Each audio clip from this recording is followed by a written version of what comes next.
Okay, so if I wanted to get onto, say, her right sacral base, right? So if we're looking at the right innominate is anterior, can't come posterior, we would expect the sacral base on the right side to be posterior, right? And that wouldn't allow the innominate to rotate around it.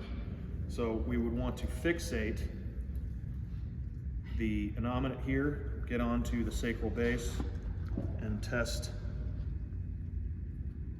an anterior moment of the sacral base.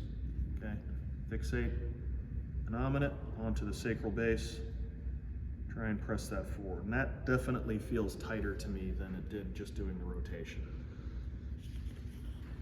Okay, if it was the reverse of that, if I was suspicious that the right sacral base couldn't come posterior, right, limiting an anterior rotation of the right innominate.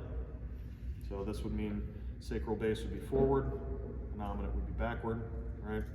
So it wouldn't be able to rotate anteriorly. I would have to go through the ILA on the opposite side.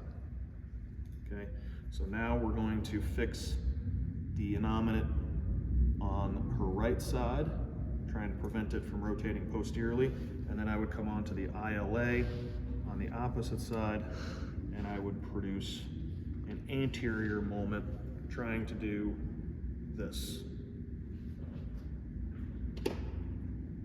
Okay, so the tilting moment would be like that. ILA goes anterior, sacral base comes posterior. Okay, that's the way I use the prone techniques. I don't use prone techniques to look for rotation, innominate rotations. It just, it ends up being too cramped for me, trying to do a rotation here while fixing the tailbone. My hands are relatively large, so I tend to get kind of clustered in there, and it doesn't really add up very